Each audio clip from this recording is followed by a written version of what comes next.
প্রিয় লিসেনার্স, চলুন আজকের এই এপিসোডের ঘটনাটি শুনে আসি। স্বাগতম জানাচ্ছি প্রিয় লিসেনার্স আজকের হরর নাইটের 106তম আয়োজনের এই ঘটনাতে। জিল্লুর রহমান ভাই উনি ঘটনাটি বেশ কষ্ট করেই সংগ্রহ করেছেন। তো চলুন শুরু করি ঘটনাটি। ঘটনাটি ঘটেছিল ময়মনসিংহের ভালুকা উপজেলার কোনো এক গ্রামে। যার সাথে ঘটেছিল ওই সময় তার বয়স আনুমানিক 20 বছর ছিল। ওনার নাম মিলন। মিলনের মায়ের বিয়ে হয়েছিল নারায়ণগঞ্জ জেলায়। মিলন একমাত্র সন্তান ওই পরিবারের। মিলনের বাবা মারা যায় মিলনের 3 বছর যখন বয়স তখন।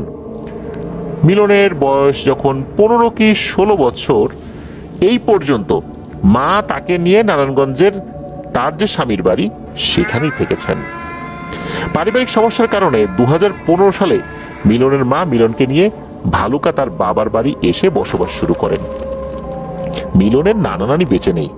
বাড়িতে তার এক মামার পরিবার আর মিলনের মা, ওনারা থাকছেন। গরিব পরিবারই বলা চলে। মিলনকে স্থানীয় এক ইট ভাটায় সেখানে কাজে লাগিয়ে দেওয়া হয়। সেখানকার মালিককে অনুরোধ করে একটা কাজ দিয়ে দেওয়া হয় আর কি।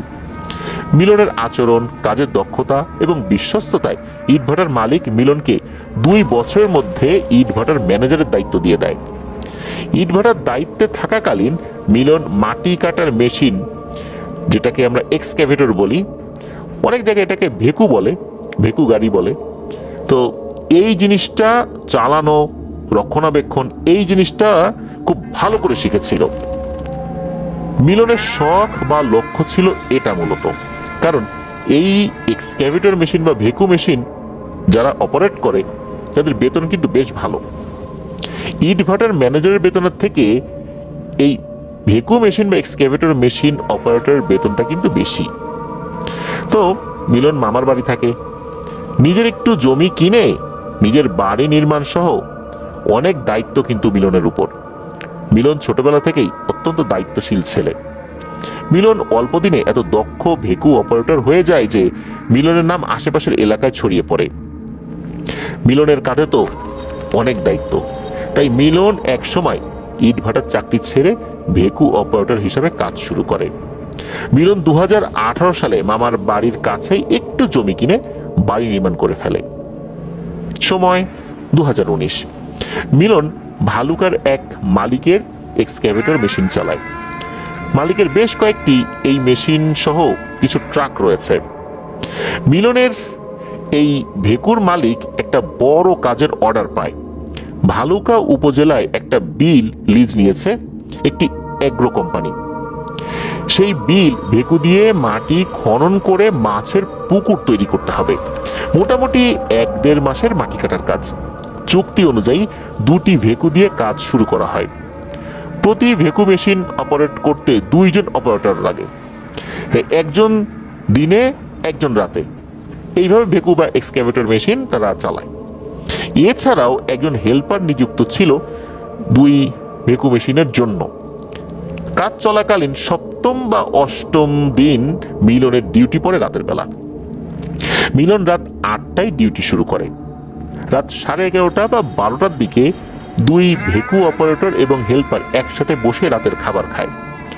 সবাই যার যার যে টিফিন ক্যারিয়ার যেটাতে করে খাবার নিয়ে এসেছিল সেটা খুলে খাবার শুরু করেছে।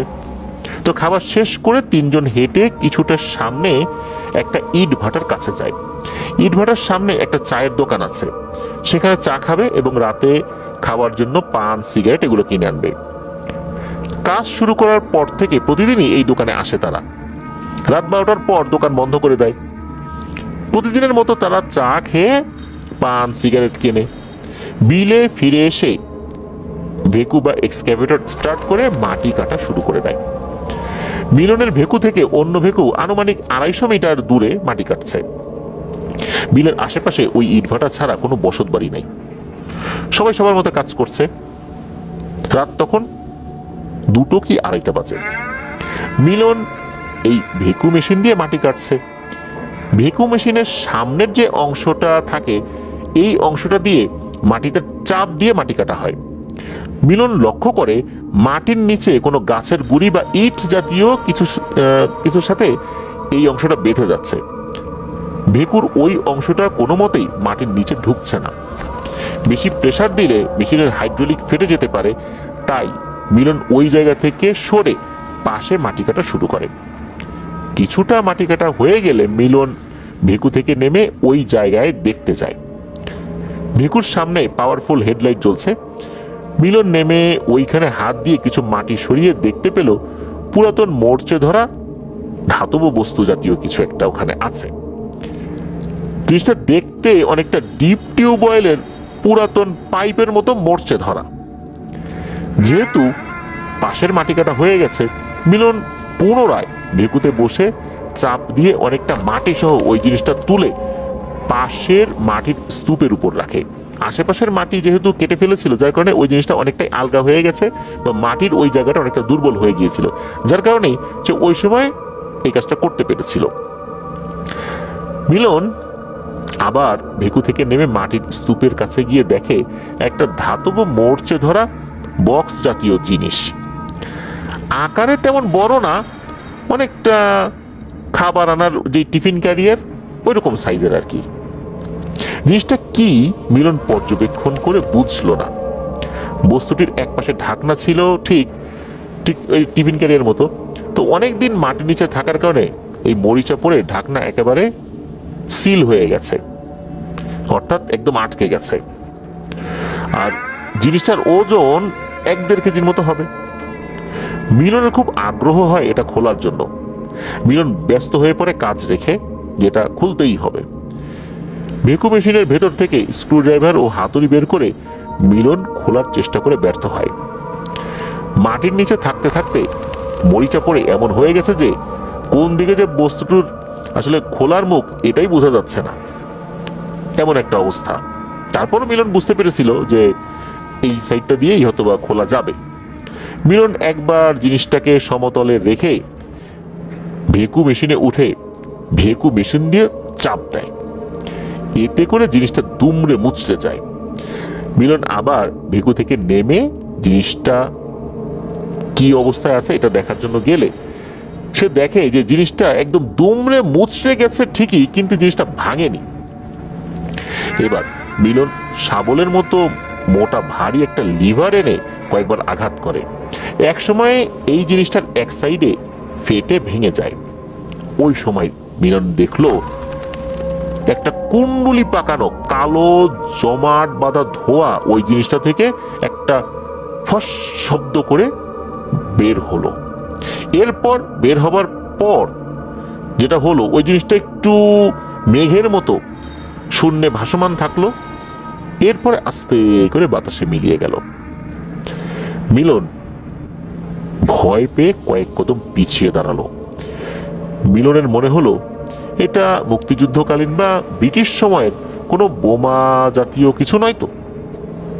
হতে পারে এটা বোমা জাতীয় কিছু, এই কারণে ওদের মধ্যে যে গ্যাস সৃষ্টি হয়েছে, ওর মধ্যে যেই গান পাউডার রয়েছে বা যেই ধরনের এক্সপ্লোসিভ জিনিসগুলো থাকে, এটা থেকে হয়তো বা ধোঁয়া সৃষ্টি হয়েছে, এমন হতে পারে। সে এরকমই মনে করেছে। মিলন টর্চ লাইটের আলো দিয়ে ইশারা দিয়ে পাশের ভেকু মেশিন অপারেটরকে ডাক দেয়।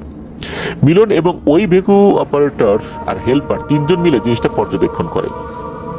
খনন করা পুকুরের এক পাশে জিনিসটা রেখে যায়, এরপরে যে যার কাজে লেগে যায়। আবার এই পর্যন্ত কিন্তু সবকিছু ঠিকঠাক ছিল, কোনো অস্বাভাবিকতা কারো চোখে পড়েনি বা তারা কোনো কিছু মনেও করেনি। চারদিক নিস্তব্ধ, গ্রামবাসী গভীর ঘুমে আচ্ছন্ন। ইটভাটায় শ্রমিকরা কাজ করছে, আর এদিকে বিলের মধ্যে 2টি ভেকু মেশিন মাটি কেটে যাচ্ছে প্রতিদিনের মতো। মিলনের ভেকু একটা পুকুরের আনুমানিক 3 ফিটের মতো খনন করেছে। ভেকু দিয়ে মাটি তুলে পুকুরের চারপাশে রাখা হচ্ছে। সকালে আবার বুলডোজার দিয়ে মাটি টেনে পাড় নির্মাণ করা হবে। পুকুরের চারপাশ মাটি রাখতে রাখতে বেশ উঁচু হয়ে গেছে, আবার পুকুরও 3 ফিট খনন হয়ে গেছে।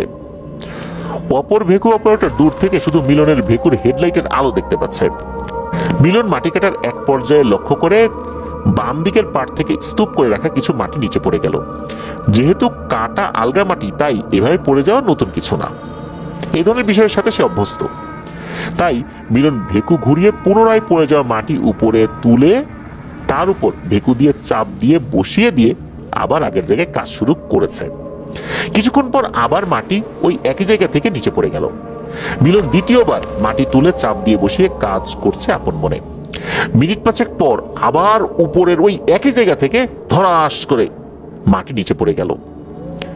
মিলন ভেকু মেশিনের স্টার্ট থামিয়ে নিচে নামে দেখতে যে ঘটনাটা কি, কেন বারবার ওখান থেকে মাটি পড়ে যাচ্ছে।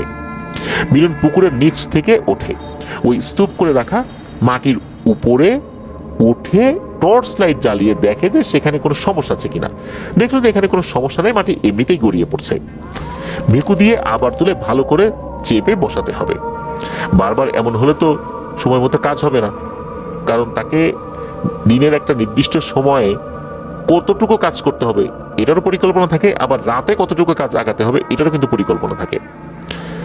মিলন তুলে রাখা আলগা মাটি থেকে নিচে নামতেই হঠাৎ একটা হুড়মুড় শব্দ শুনে উপরের দিকে তাকাতেই দেখে বিপুল পরিমাণ মাটি তার দিকে ধেয়ে আসছে। এতটাই মাটি ছিল যে মিলন যদি ওই সময় উপরের দিকে না তাকাতো, সে নির্ঘাত বিপুল পরিমাণ মাটির নিচে পড়ে যেত, আর তার বডিটাও খুঁজে পেতে দীর্ঘ সময় লাগতো।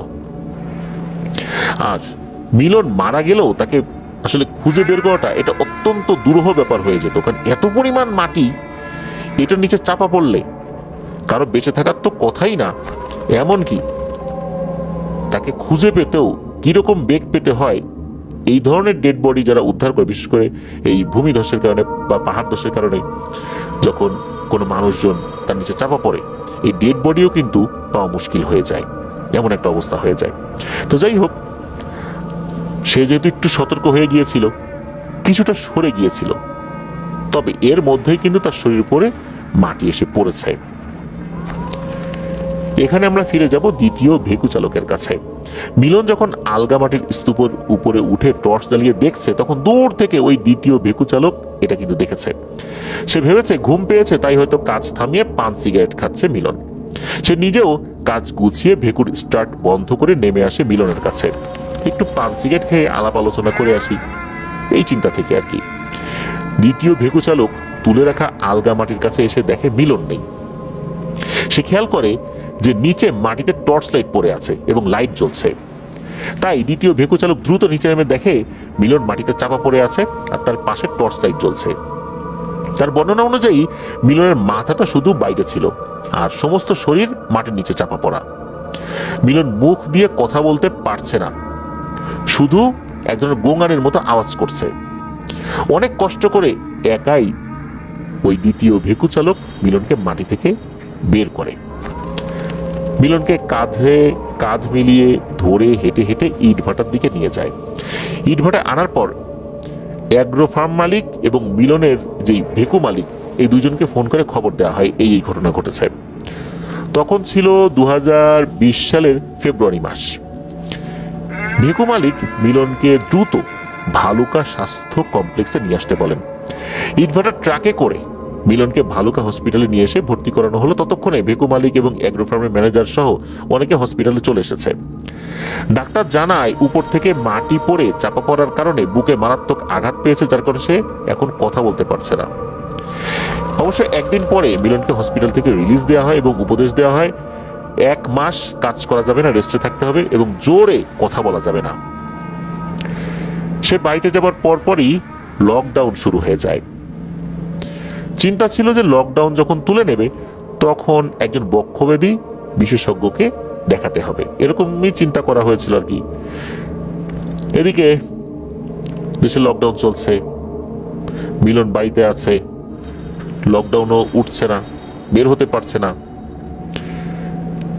শরীর স্বাভাবিক হলে সে তো কাজে যোগদান করবে, এমনই তো পরিকল্পনা।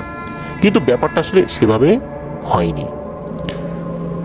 মাসখানেক পর মিলনের পরিবার থেকে ভেকু মালিকের কাছে ফোন দিয়ে এক অদ্ভুত তথ্য জানানো হয়। মিলনের বাড়ি থেকে ভেকু মালিককে জানানো হয় যে মিলন মানসিক ভারসাম্য হারিয়ে ফেলেছে, মিলন নাকি পাগল হয়ে গেছে।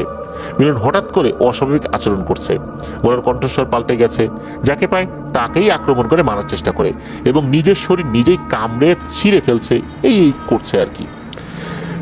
মিলনকে ঘরে বেঁধেও রাখা হয়েছে। পরদিন ভেকু মালিক আর এই যে জিল্লুর রহমান ভাই, যিনি আমাদেরকে ঘটনা দিয়েছেন, তো ওনারা দুইজন সহ আরো একজন, এই তিনজন মিলনকে দেখতে গিয়েছিলেন। বলে রাখা ভালো, এই তিনজনের মধ্যে দুইজনকে কিন্তু মিলন চেনে জানে, বিশেষ করে এই জিল্লুর রহমান ভাইকে এবং এই ভিকু মালিককে। বাকি একজন ছিল জিল্লুর রহমান ভাইয়ের বড় বোনের হাজবেন্ড। মিলন কিন্তু তাকে চেনে না, এমনকি কোনোদিন দেখেও নাই। তো ওনারা বাড়িতে গিয়ে দেখেন যে মিলনকে একদম খুব টাইট করে বেঁধে রাখা হয়েছে একটি ঘরে। ঘরে যে আটকে রাখা হয়েছে বিষয়টা এরকম নয়, ঘরের মধ্যে বেঁধে রাখা হয়েছে। তো এই কয়দিনে মিলনের শরীর একদম কঙ্কালের মতো হয়ে গেছে। তো ওনারা যখন ঘরে ঢুকেছেন তখন মিলন এই জিল্লুর রহমান ভাইয়ের বোন জামাইকে উদ্দেশ্য করে বলে, কিরে তোর বাপ তো মরছে সাপের কামড়ে, তুইও তো দেখছিস সাপের হাত পা দেখে ফেলেছিস রে। মিলনের গলার কণ্ঠস্বর একটু ভাঙা, বেশ অন্য রকমের ছিল ওই সময়। মিলন চিল্লাচিল্লি চেঁচামেচি এগুলো করতে করতে গলা ভেঙে গেছে। এদিকে জিল্লুর রহমান ভাইয়ের বোন জামাইয়ের নাম ছিল রফিকুল। মিলন কি করে তার নাম জানে এটা তো ওনারা ওই সময় বুঝতে পারেননি, কারণ সে কিন্তু নাম ধরে ডেকেছিল। রফিকুল ভাই সামান্য সময় পরে রুম থেকে বের হয়ে অন্য রুমে গিয়ে একা বসে থাকেন। আর একটা ব্যাপার, ওনারা মিলনের রুমে ঢোকার পর বাইরের থেকে বেশি গরম অনুভূত হয়েছে, আর ঘরে বিদ ঘুটে ভ্যাপসা গরম আর একটা দুর্গন্ধ। ঘর কিন্তু একদম পরিষ্কার পরিচ্ছন্ন ছিল, তবে ঘরের জানালা বন্ধ ছিল। মিলন অসুস্থ হওয়ার পর থেকে নাকি আলো আলো একদম সহ্য করতে পারে না, আলো সইতেই পারে না।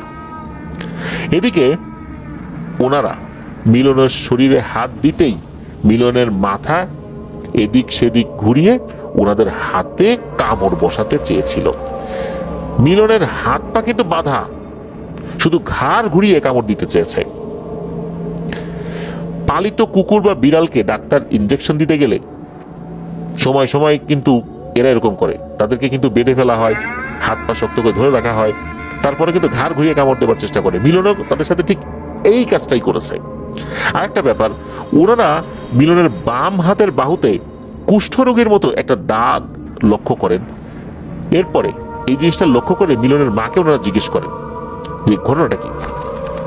এই দাগটা কিন্তু কোনো ক্ষত বা জন্মগত দাগ ছিল না। কোনো জায়গা যদি ক্ষত হয় সেখানে এক ধরনের দাগ হয়ে যায়, আবার জন্মগত দাগ থাকলেও একটা ব্যাপার থাকে। মিলনের মা জানান যে মিলনের এই সমস্যা শুরু হওয়ার পর থেকে এই দাগ উঠেছে, আগে এই দাগ ছিল না। ডাক্তার এক ধরনের চর্মরোগ বলে অভিহিত করেছেন, সেটা নামও বলেছেন, সেটা কোন ধরনের চর্মরোগ এটা অবশ্য মিলনের মা বলতে পারেন নাই। তো ওনারা অন্য একটা রুমে এসে বসেন। মিলনের মা ওনাদেরকে সব খুলে বলেন যে এই ঘটনা ঘটেছে। তো আজকের মতো এমন আগ্রাসী আচরণ কিন্তু সে আগে করেনি, এটাও মিলনের মা জানান। সে যখন ভালো থাকে তখন আগের মতো স্বাভাবিক আচরণ করে। আমার কি হয়েছে, আমাকে বেঁধে রেখেছো কেন, আমাকে কাজে যেতে হবে, আমার খিদা লেগেছে, স্বাভাবিক কথাবার্তা বলে। তখন খাবার দিলে মিলন খায়, কিন্তু হঠাৎ হঠাৎ এমন পাগলামি শুরু করে। মানসিক ডাক্তার দেখানো হয়েছে, ডাবল ডোজের ঘুমের ওষুধ দিলেও কাজ করে না, রাতে ঘুমায় না। শরীর স্বাভাবিক থাকলে দিনের বেলা ঘুমায়। ওনারা মিলনের মাকে সান্ত্বনা দিয়ে আবার আসবো বলে বিদায় নিয়ে চলে আসেন।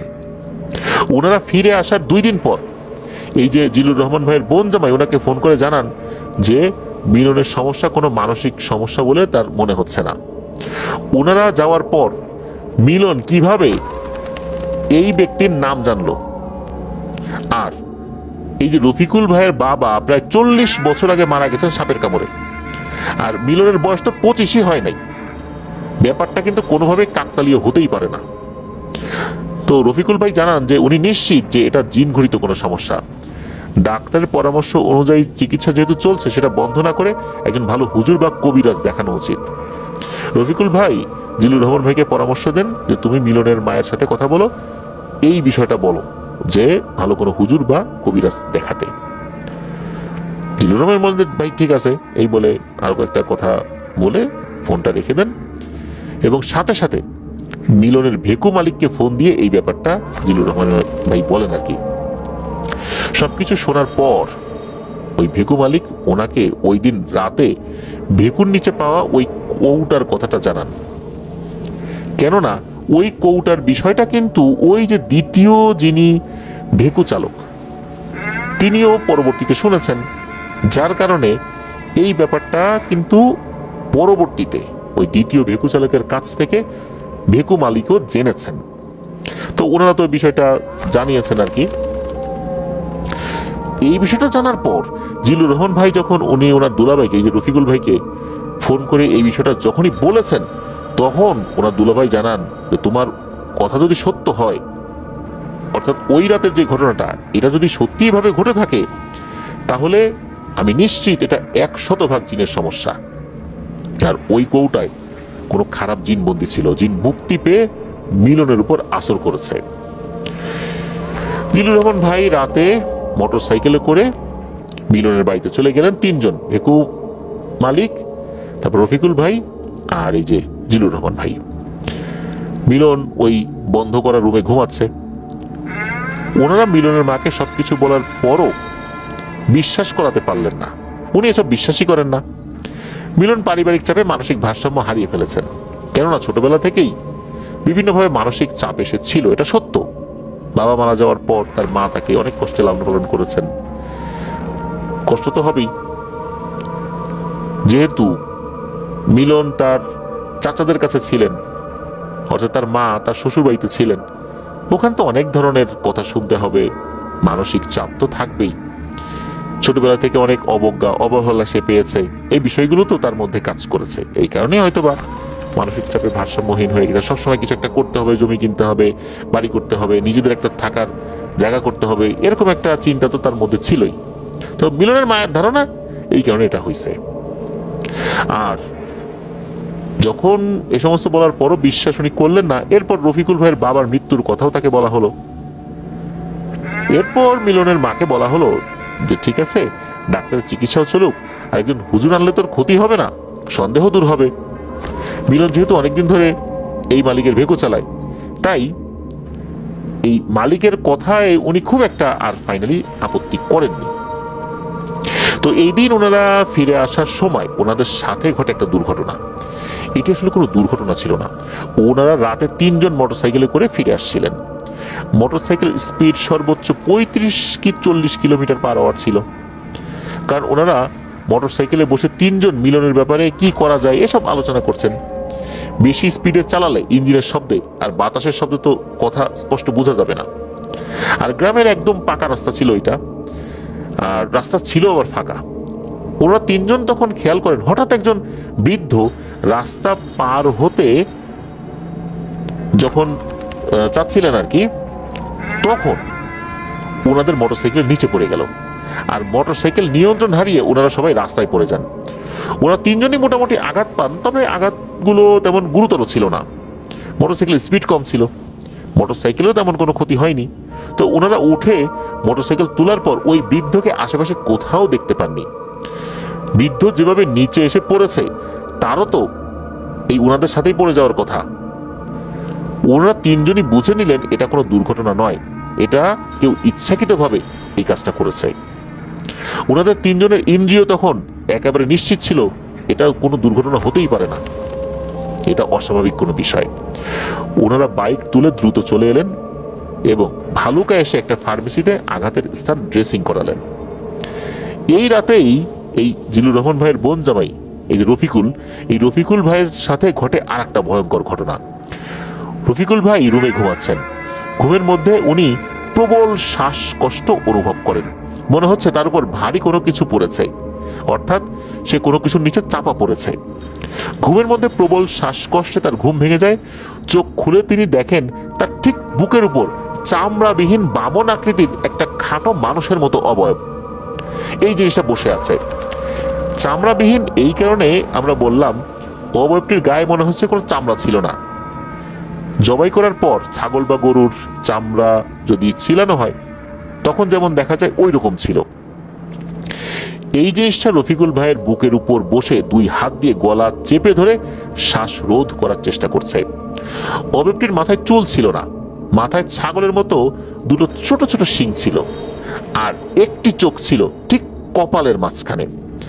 সাধারণ মানুষের চেয়ে প্রায় 2 গুণ বড় ছিল খালি মুখমণ্ডলটা, আর মোটা মোটা দুটো ঠোঁট, কিন্তু বডিটা কিন্তু বামন। মুখ থেকে ঘন কালো পোড়া মবিলের মতো তরল গড়িয়ে পড়ছে রফিকুল ভাইয়ের শরীরে। রফিকুল ভাই কোনো মতেই শব্দ করতে পারছেন না, শুধু মৃগী রোগীর মতো বিছানায় হাত পা ছটফট করছেন আর কি। প্রাণীটা রফিকুল ভাইয়ের কানের কাছে মাথা ঝুঁকিয়ে বলে, কাজটা ঠিক করিসনি, বাপের কাছে যাওয়ার সময় কিন্তু তোর হয়ে গেছে রে। এদিকে রফিকুল ভাইয়ের ছটফটানি টের পেয়ে ওনার পাশে থাকা ওনার স্ত্রীর ঘুম ভেঙে যায়। তো ওনার স্ত্রী ঘুম থেকে জেগে রফিকুল ভাইয়ের বুকের উপর এই জিনিসটাকে দেখতেও সে পায়। আর এটা দেখতে পেয়ে উনি তো পান মারাত্মক ভয়। উনি গলা ফাটিয়ে দেন এক চিৎকার, আর চিৎকার দিয়ে ওইখানেই ওই বিছানায় শোয়া অবস্থাতে উনি অজ্ঞান হয়ে যান। সাথে সাথে নাকি ওই প্রাণীটা অদৃশ্য হয়ে যায়। এদিকে বাসার সবাই এসে দরজায় কড়া নাড়তে থাকে, কি হয়েছে, কি হলো। তো রফিকুল ভাই কিছু সময় পর একটু স্বাভাবিক হয়ে উঠে দরজা খুলে দিয়ে দরজার সামনেই ধপাস করে পড়ে যান। বাড়ির সবাই এই রুমে আসার পর সবাই একটা গরম, একটা কুমোট আবহাওয়া আর একটা মিশ্রী রকমের উৎকট গন্ধ পান। এদিকে এই জিলুর রহমান ভাইয়ের বোন আর এই রফিকুল ভাই একটু স্বাভাবিক হওয়ার পর, জিলুর রহমান ভাইয়ের বোনের আবার পরে জ্ঞান ফেরত আসছিল আর কি, ওনাকে জ্ঞান ফেরানোর চেষ্টা করা হয়েছিল। ওনারা যখন একটু স্বাভাবিক হয়েছেন, তো দেখা গেল যে রফিকুল ভাইয়ের শরীরে বিশেষ করে বুক এবং পেটে ওই অবয়বের মুখের যে লালাটা পড়েছিল, এই লালা কিন্তু তখনও ছিল, ভেজা ছিল, এবং ওই লালা থেকে প্রচন্ড দুর্গন্ধ ছড়াচ্ছে। মানুষ যখন বুঝতে পারলো, ওনারা যখন বলেছেন এই ঘটনা, আগে তো বুঝতে পারেন না যে এই লালা কোত্থেকে আসলো, এই দুর্গন্ধ কোত্থেকে আসলো। ওনারা যখন বলেন এই ঘটনা, তখন তো বুঝে ফেলছেন যে ঘটনা তো খুব ভয়ঙ্কর দিকে যাচ্ছে। দ্রুত তখন রফিকুল ভাইকে একটু হালকা গরম পানি করে গোসল করানো হলো। খুব সকালে ফজরের নামাজের পর এই জিলুর রহমান ভাইয়ের তালই সাহেব, মানে রফিকুল ভাইয়ের বাবা, মসজিদের হুজুরকে ডাক দিয়ে ঝাড়ফুঁক করান। হুজুর সমস্ত কিছু শুনে অতি দ্রুত এই যে মিলন ভাই আর রফিকুল ভাইকে একজন ভালো হুজুরের শরণাপন্ন হতে বলেন। আল্লাহর রহমতে ওনারা একদিন পরেই ভালুকায় মাদ্রাসায় একজন হুজুরের সন্ধান পান, যিনি এসব কাজ করেন টুকটাক। তো ওনারা কখন আসবেন হুজুরের সাথে ফোনে কথা বলে নিশ্চিত হলেন। এরপর মিলনের বাড়িতে ফোন করেও জানিয়ে দেওয়া হয় যে মিলনকেও ওনারা নিয়ে যাবেন, সাথে তারাও যেন যায়, তারাও যাওয়ার ব্যবস্থা করে আর কি সবকিছু। তো মিলনের মা জানান মিলনকে নাকি কোথাও নিয়ে যাওয়ার অবস্থা এখন আর নেই। এখন ভয়ঙ্কর ঘটনা শুরু হয়েছে বাড়িতে, আর মিলনের অবস্থা আরো খারাপ। গতকাল মিলনকে আবার নাকি ডাক্তারের কাছে নেওয়া হয়েছিল, আর এই সমস্ত কথাগুলো আবার ফোন করে যখন হুজুরকে বলা হলো, পরদিন হুজুরকে নিয়ে এসে মিলনের বাড়িতে ওনারা যান। মিলনের বাড়িতে ঢোকার আগে হুজুর কিছু আমল করে নিলেন। মিলনের রুমের দরজায় হুজুর সাথে করে আনা ব্যাগ থেকে আটা বা ময়দা জাতীয় কিছু পাউডার বের করে একটা রেখা টেনে দিলেন দরজার এক পাশ থেকে অন্য পাশ পর্যন্ত। রুমের সকল জানালা কিন্তু বন্ধ ছিল আগে থেকেই। হুজুর দরজার বাইরে দাঁড়িয়ে আয়াত পাঠ করা শুরু করলেন। মিলন হাত পা বাঁধা অবস্থায় রুমের ভেতরে ফ্লোরে শুয়ে আছে। প্রায় 15 মিনিট পর মিলনের মৃগী রোগীর মতো সারা শরীরে কম্পন শুরু হলো। এদিকে মিলনের মা চিৎকার করে কান্নাকাটি করে ওনাদেরকে এসব বন্ধ করতে বলেন। মিলন মারা যাচ্ছে, তাড়াতাড়ি হাত পা খুলে দেওয়া হোক, এরকম কথা বলছেন। মিলনের মায়ের মতো এই যে জিলুর রহমান ভাই, তারপরে এই যে বেকুর যিনি মালিক, ওনারাও এটাই মনে করছিলেন যে এটাই হয়তো বা হবে। রফিকুল ভাইও মনে করছিলেন যে কি যদি করতে আসলাম, যদি কিছু একটা হয়ে যায় তখন তো মিলনের মা আমাদেরকে উল্টো এটা কেসে ফাঁসিয়ে দেবেন, এরকম চিন্তা কিন্তু ওনাদের মাথায়ও ছিল। আর এদিকে আর একটা ব্যাপারও মাথায় আসছিল ওনাদের, যে মৃত্যুর সময় কিন্তু মানুষ এরকম ছটফট করে অনেক সময়। আসলে কি মিলন কি মারা যাচ্ছে, নাকি আসলে কি হচ্ছে? এদিকে হুজুর কিন্তু বলেছিলেন যে শোনো, তোমরা কিন্তু আমার কাজ যখন শুরু হবে এর মধ্যে কোন রকম বাধা দিতে পারবে না, বাধা দেয়া একদম কিন্তু নিষেধ, যা হয় হবে, কিন্তু কেউ বাধা দিতে আসবে না। এদিকে উঠোনে অনেক মানুষ জড়ো হয়ে গেছে। ওই সময় ওনারা মিলনকে কেউ স্পর্শ করেননি। এদিকে হয় কি, এসব ভাবনার অবসান ঘটিয়ে মিলনের রুমে কিছু একটা ভাঙার বিকট শব্দ, আর মিলন একটা চিৎকার দিয়ে একদম চুপ হয়ে যায়। হুজুর আয়াত পাঠ করা থামিয়ে এক গ্লাস পানি চাইলেন। পানিতে ফু দিয়ে দরজার সামনে ওই পাউডার দিয়ে বানানো দাগে পানি ঢেলে দিলেন। দাগটা মুছে গেল। হুজুর আল্লাহু আকবার বলে রুমে প্রবেশ করে ওনাদেরকে হাত দিয়ে ইশারা দিলেন ওই রুমে ঢোকার জন্য। তো ওনারাও প্রবেশ করছেন, জিলুর রহমান প্রবেশ করছেন। তো রুমের একটা জানালা কিন্তু এখন খোলা।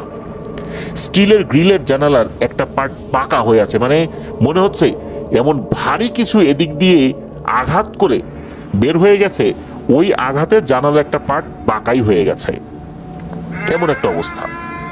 এদিকে মিলন অজ্ঞান হয়ে পড়ে আছে ফ্লোরে। হুজুর মিলনকে পরা পানি দিয়ে ছিটা দিলেন। কিছুক্ষণ পর তার হুঁশ ফেরত এলো।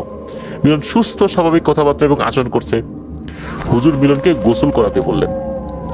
হুজুর মিলনের বাড়ির চারপাশ ঘুরে বাড়ি বন্ধ করে দিলেন। মিলন ও রফিকুল ভাইকে 5 ওয়াক্ত নামাজ এবং বিশেষ একটা আমলের শিক্ষা উনি দেন এবং পানি থেকে নিরাপদ দূরত্ব বজায় রাখতে বলেন। এমনকি ওয়াশরুমে গোসল করলেও দরজা খোলা রেখে বাইরে কাউকে পাহারায় বসিয়ে যেন গোসল করা হয়। এই দুইজন আর কি, রফিকুল ভাই আর মিলন, এই দুইজনের জন্য এই পরামর্শ দিলেন হুজুর। উনি বলে দিলেন আপাতত ইনশাল্লাহ কোনো সমস্যা হবে না, আর কোনো সমস্যা যদি দেখা যায় সাথে সাথে যেন ওই হুজুরকে জানানো হয়। স্থায়ী চিকিৎসার জন্য আর একদিন আসবেন বলে হুজুর ওনাদেরকে বলে বিদায় নিলেন। হুজুর একটা বিষয় জানিয়েছিলেন। হুজুর জানান একটা শয়তান মারিদ শত শত বছর ধরে ওই কৌটায় বন্দি ছিল। তবে বন্দি থাকতে থাকতে সে অনেকটাই বয়স্ক হয়ে গেছে, তাই আগের মতো শক্তি নেই সেই জিনটার। কোনো বুজুর্গ ব্যক্তি তাকে বন্দি করে মাটিতে পুঁতে রেখেছিল। সে মুক্তি পেয়েই মিলনকে ধরেছে। মিলনকে মেরে ফেললে তার শক্তি অনেকটাই বৃদ্ধি পেয়ে যাবে। জিনটার পরিবারের কেউ বেঁচে আছে কিনা এইটা হুজুর নিশ্চিতভাবে বলতে পারেননি, আর বেঁচে থাকলেও সে তার পরিবারের সন্ধান এখনো নাকি খুঁজে পায়নি। এই শয়তান মারিদ যতই দুর্বল হোক, এই হুজুর একা কিছু করতে পারবেন না বলে জানান। হুজুর এটাও জানান একে পুনরায় বন্দি করতে হলে আর একটা মারিদ বা ইফরিত জিনের সাহায্য লাগবে। তাই আপাতত উনি মিলন এবং রফিকুল ভাইকে কিছু আমল দিয়ে দেন, যাতে করে ওনারা ওই শয়তান মারিদের দৃষ্টি থেকে নিজেদেরকে বাঁচাতে পারেন। হুজুর এটাও জানান যে আমি আমার পরিচিত একজন অভিজ্ঞ রাকির সাথে এই সমস্যা নিয়ে কথা বলবো, আর আমার সাথে সাক্ষাৎ হলে মিলন ও রফিকুল এদের সমস্যা নিয়ে আর কোনো আলাপ আলোচনা করা যাবে না। সময় হলে আমি সব জানিয়ে দেব। মারিদকে কোনো মতে বুঝতে দেওয়া যাবে না যে আমরা কি করব। ও কিন্তু আমাদের উপর নজর রাখছে, তাই আমার সাথে সাক্ষাৎ হলে এটা নিয়ে আর কোনো কথা হবে না। হুজুর পরবর্তীতে আসলে কি করেন সেটা আমরা এখন জানাবো। তো হুজুর তার রাকি বিদ্যার একজন উস্তাদের বাসায় গিয়ে সাক্ষাৎ করেন। ওনার বাড়ি গাজীপুর জেলার কোন একটা স্থানে আর কি। হুজুরও কিন্তু বেশ অভিজ্ঞ একজন মানুষ। উনি তো একজনের কাছ থেকে এই বিষয়গুলো শিখেছিলেন। উনি সেই ওস্তাদের বাসায় গিয়ে সাক্ষাৎ করেছেন। ওই ওস্তাদের বাড়ি গাজীপুরের কোন একটা স্থানে। ওস্তাদ হুজুরের দাদা একজন বুজুর্গ কামেল পীর ছিলেন, অর্থাৎ ওই ওস্তাদ যিনি হুজুর, তার দাদা পাকিস্তান আমলের খুবই বিখ্যাত একজন কামেল পীর ছিলেন। তো তার নাম বলে অনেকেই চিনবেন, আমরা তার নামটা বলছি না। ওই পীর সাহেবের সাথে নাকি বন্ধুত্ব ছিল এক মুসলিম ইফরিত জিনের। ইফরিত পীর সাহেবকে ওয়াদা করেছিলেন যে পীর সাহেবের বংশে কোনো কামেল বুজুর্গ ব্যক্তির জন্ম হলে সে তার সাথে বন্ধুত্ব বজায় রাখবেন। তবে ওই ইফরিত জিনকে কিন্তু কোনো ধরনের কোনো বন্দি করা বা তাকে দিয়ে জোর করিয়ে কাজ করানো বিষয় এরকম ছিল না। অনেক সময় দেখা যায় যে অনেক জিনেরা বা শক্তিশালী অনেক জিন আছে যারা মুসলিম, তারা ভালো আলেমদের সাথে উঠা বসা করেন, আলেমদের খেদমত করেন, তাদের কাছ থেকে এলমে দ্বীন শিক্ষা করেন, একটা বন্ধুত্ব হয়ে যায়। এই বন্ধুত্বের খাতিরে অনেক সময় তারা অনেক কাজ করে দেয় আর কি। এটা কিন্তু জোর করে কোনো কাজ করানো না। সমস্যা হলো কি, যে পীর সাহেব মারা যাওয়ার পর ওই পীর সাহেবের কোনো সন্তান ওই ইফরিত বন্ধুর সাক্ষাৎ পায়নি, অর্থাৎ ওই ইফরিত এসে কারোর সাথে আর নতুন করে বন্ধুত্ব করেনি।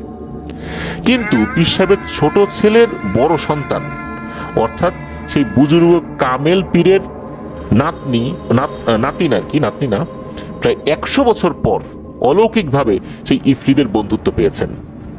ইনি হচ্ছেন আজকের ঘটনার সেই ওস্তাদ হুজুর। উনি নিজেও অত্যন্ত বুজুর্গ ব্যক্তি।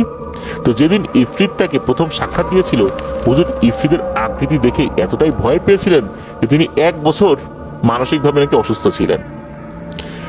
এর ফলে যে এই সমস্যাটা হলো আর কি, ওই সাক্ষাতের ফলে উনি দীর্ঘ সময় লেগেছিল, অর্থাৎ এই 1 বছর লেগেছিল তার পরিপূর্ণভাবে স্বাভাবিক হতে। অথচ উনি কিন্তু এই ঘটনার আগে কখনো রুকিয়া সংক্রান্ত কাজ করেনি নাই। এই ইফরিতটাই তাকে চিকিৎসা দিয়ে নাকি আল্লাহর রহমতে সুস্থ করে তোলে এবং স্বপ্নযোগে বিভিন্নভাবে তার পরিচয় দিয়ে বন্ধুত্বের ওয়াদা তুলে ধরে। আর এগুলো বলে বলে হুজুরের মন থেকে ওই ইফরিত সম্পর্কে ভয় দূর করে, যে আমি তো আসলে আপনার সাথে এইভাবে দেখা করতে চাই নাই, আপনি কিভাবে দেখে ফেলছেন আমি জানি না, আমি আপনার বন্ধু, আপনার ভয় কোনো কারণ নাই, কিছু আমল দিয়ে দেন, আপনি এই আমলগুলো করতে থাকেন, আল্লাহর রহমতে এই ভয়ের কারণে যেই সমস্যাটা হয়েছে এটা ঠিক হয়ে যাবে। তো হয়ও সেটা আস্তে আস্তে ঠিক হয়ে যায়।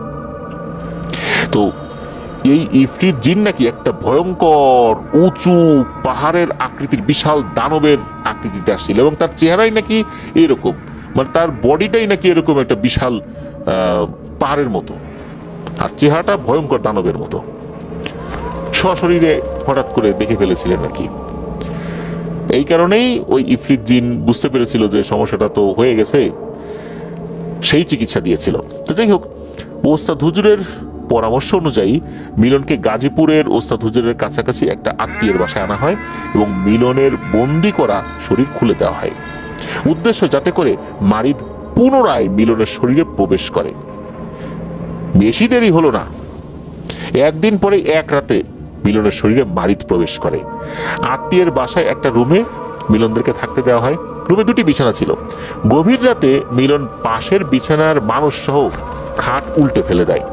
ঘুমের মধ্যে খাট সহ ফেলে দেওয়ার কারণে মিলনের মা এবং একজন আত্মীয়, মিলনের ফুপু, ওনারা বেশ আঘাত পান। ওনারা বয়স্ক মানুষ, তো ওনাদের আত্মচিৎকার এবং মিলনের হুঙ্কারে বাসার সবাই জেগে যায়। সবাইকে আগে থেকে জানিয়ে দেওয়া হয়েছিল যে এরকম একটা ঘটনা ঘটবে, তাই বলে একদম খাট উল্টে ফেলবে, এই 2জন আঘাত পাবে, এরকম চিন্তা তাদের ছিল না আর কি। তো যাই হোক, ওনারা খুব একটা বেশি আতঙ্কিত হন নাই। ওনারা মিলনের রুমে ছুটে গিয়ে মিলনকে বাঁধার চেষ্টা করেন। মিলন পশুর মতো ঘর ঘর শব্দ করছে আর হুঙ্কার দিচ্ছে আর বলছে, আমাকে কেউ আটকাতে পারবে না, ওই মোল্লা আমার কিছুই করতে পারবে না, এক এক করে সবাইকে শেষ করে ফেলবো আমি। মিলনের হাতে একে একে সবাই আহত হতে থাকে। এক পর্যায়ে অবশ্য লোকজন যখন বেড়ে যায়, মিলনকে সবাই বেঁধে ফেলতে আল্লাহর রহমতে সক্ষম হন। এদিকে আশেপাশের বাসাবাড়িতে যারা ঘুমাচ্ছিলেন তারাও তো এই মিলনের চিৎকারে মিলনের আত্মীয় বাসায় ছুটে আসেন। গভীর রাতে ডাকাত বা দুষ্কৃতিকারী বাসায় উঠেছে ভেবে মানুষজন তো লাঠিসোঁটা নিয়ে চলে আসছে। পরে অবশ্য তাদের সহযোগিতায় মিলনকে আটকানো হয় এবং তারাও সব বুঝতে পেরে আবার বাড়িতে ফেরত যান। মিলনকে বেঁধে ফেলার পর মিলনের গলায় ওস্তাদ হুজুরের দেয়া একটা তসবি পরিয়ে দেওয়া হয়।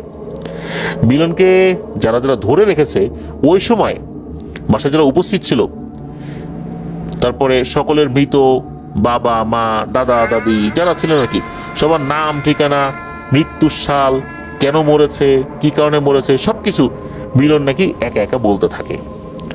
মিলন তার গলা থেকে তসবি খুলে ফেলতে বলে। এসব শুনে অনেকেই ভয় পেয়ে তসবি খুলতেও চেয়েছিল। সবাই যখন জানলো তার অমুক আত্মীয় ওইভাবে মরে গেছে, এটা তাদের জানাও ছিল না, তখন তো ভয় পেয়েছে যে সর্বনাশ, তসবি যদি খুলে না দেই, না জানি আবার কোন ক্ষতি করে ফেলে রে। এই জন্যই ভয় তসবি খুলতে চেয়েছিল। তো মিলনের বলা এই কথাগুলো অলৌকিকভাবে সবার সাথেই আসলে মিলে যাচ্ছিল। মিলনকে দ্রুত ওস্তাদ হুজুরের বাসায় নেওয়া হয়। নেওয়ার আগে সবাইকে জানানো হয়, বিশেষ করে এই যে জিল্লুর রহমান ভাই, ওনাদেরকেও জানানো হয় যে ওনারা কোথায় যাচ্ছেন। এদিকে জিল্লুর রহমান ভাইরা ওনারা কাছাকাছি ছিলেন, তাই ওনারাও সময় মতো পৌঁছে যান। বাসায় ওনাদেরকে বসতে দেওয়া হয়। মিলন সহ ওনারা মোট 7 জন ছিলেন। দুপুরের দিকে মিলন বাদে সবাইকে খাবার দেওয়া হলো। জোহরের নামাজ ওস্তাদ হুজুরের সাথে মসজিদে ওনারা সবাই আদায় করেন। এরপর বাসায় ফেরত আসেন ওনারা।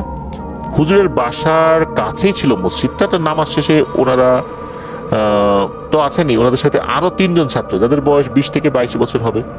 তো ওনাদের সাথে ওই বাসায় আসেন, অর্থাৎ হুজুর বাসায় আসেন। বাসায় এসে হুজুর রুকিয়া শুরু করেন। তো ওনাদের ভালুকার মাদ্রাসার হুজুর, ওস্তাদ হুজুর এবং 3জন ছাত্র হুজুরের রুমে মিলনকে নিয়ে রুকিয়া শুরু করেন। ওনারা অন্য রুমে বসা ছিলেন। হুজুরের রুমে ওনাদের প্রবেশ নিষেধ আপাতত, এই বিষয়টা বলে দেওয়া হয় আর কি। রুম থেকে কেউ বের হয়ে এসে ডাক দিলেও ওনারা যেন রুমে প্রবেশ না করেন। আর হুজুরের রুম থেকে সবাই বের হওয়ার আগে ওনাদের বাড়ির বাইরেও কোনোভাবেই যাওয়া যাবে না। যারা যারা বাড়িতে আছেন কেউই বাড়ির বাইরে যাবে না। সোজা কথা, হুজুর রুমের মধ্যে আছেন, যে হুজুররা আছে এর মধ্যে কোনো হুজুর বাইরে বের হয়ে এসে যদি বলেন যে আপনাদেরকে ডাকছে হুজুর ভেতরে আসেন, যাওয়া যাবে না। হুজুররা নিজে থেকে সবাই একসাথে যদি রুম থেকে বের হন তবেই বুঝতে হবে ওনারা বের হয়েছেন। আর এই কাজ শেষ না হওয়া পর্যন্ত কেউ বাড়ির বাইরে যেতে পারবেন না। তো ওস্তাদ হুজুরের রুমের দরজা কিন্তু খোলা ছিল, শুধু পর্দা ছিল দরজার উপরে। ওনার রুমের বাইরে থেকে কোরআন পাঠ করার শব্দ শুনতে পাচ্ছেন। একসময় ওস্তাদ হুজুরের কণ্ঠ শোনা যায়, কে তুই, পরিচয় দে, ছেলেটিকে কেন ধরেছিস? এই মিলন হুজুরকে উদ্দেশ্য করে বলে, ও তাই না, এত কিছু জানিস, এত কিছু পারিস, তো আমার পরিচয় জানতে চাস কেন? পারলে আমার পরিচয় বের কর। ওরে কেন ধরেছি তা তো তুই জানিস, আমাকে কেন প্রশ্ন করছিস? ক্ষমতা থাকলে আমার গলা থেকে তোর এই আগুনের শিকল সরিয়ে তারপর কথা বল। এভাবে ওস্তাদ হুজুর আর মিলনের কথাবার্তা চলছে, আর ওইদিকে কিন্তু কোরআন পাঠ চলছে। ওনারা বাইরে থেকে মিলনের মুখ থেকে সব শুনে অত্যন্ত লজ্জিত হচ্ছিলেন, ভয়ও পাচ্ছিলেন। একজন বুজুর্গ বয়স্ক ব্যক্তিকে মিলন এভাবে কথা বলছে, ওনারা তখনও জানতেন না মিলন ভেতর থেকে ওই শয়তান মারিদের সাহায্যে কথা বলছে। এইভাবে প্রায় 1 ঘন্টা কেটে যায়, মিলন ও হুজুরের কথোপকথন। সবশেষে হুজুর মিলনকে উদ্দেশ্য করে বলে, অভিশপ্ত শয়তানের দোসর, তোর শেষ ইচ্ছা থাকলে বল তো আমাকে, তোর সময় শেষ, তোর শেষ একটা ইচ্ছা পূরণ করতে চাই, বল, দ্রুত বল। মিলন তাচ্ছিল্য করে উপহাস করে বলে, ওরে মোল্লা রে, তুই আমাকে সন্ধ্যা পর্যন্ত আটকে রাখতে পারবি বড় জোর, এর বেশি কিছু করতে পারবি না। হুজুর কথা বলা বন্ধ করে আয়াত পাঠ করতে শুরু করলেন। হঠাৎ প্রচন্ড ভূমিকম্প অনুভব করেন ওই বাড়ির সবাই। বাড়িটা থরথর করে কেঁপে ওঠে। শো শো শব্দে হুজুরের রুমের দরজার পর্দাটা বাতাসে ভাসতে লাগলো। চারদিকে প্রচন্ড বাতাস হচ্ছে। এদিকে পাকা মিষ্টি ফলের সুগন্ধির মতো একটা গন্ধ ওনাদের নাকে চলে আসে। রুমের ভেতর কাপড় কাচার শব্দের মতো ধস্তাধস্তির শব্দ হচ্ছে। এবার রুমের ভেতরে এক ভিন্ন কণ্ঠে কোনো সূরা বা কোনো দোয়া তেলাওয়াতের শব্দ ওনারা বাইরে থেকে শুনতে পেয়েছেন। ওনাদের ধারণা এই শব্দ হয়তো এলাকার সবাই শুনতে পাচ্ছে। মাইকের শব্দের মতো জোরালো ছিল কণ্ঠ। রুমের সকলের কণ্ঠে একসাথে আজানের ধ্বনি ওনারা শুনতে পান। ওনাদের মনে অজানা প্রশ্ন আর ভয় তখন কাজ করছে। মিলন কি মারা গেল? কি হচ্ছে মিলনের সাথে? একসময় ওই প্রবল বাতাসের একটা ঝটকা ওনারা ফিল করলেন, আর ওই ঝটকার সাথে দেখা গেল হুজুরের রুমের দরজার পর্দাটা আবার বাতাসে ভেসে নড়ে উঠল। বাড়ি থেকে নিস্তব্ধতা কেটে যায়, আর ওনারা বাইরে যেই যানবাহনগুলো চলাচল করছিল, মানুষের কোলাহল, এগুলোর শব্দ ওনারা শুনতে পাচ্ছেন। সব জল্পনা কল্পনার অবসান ঘটল।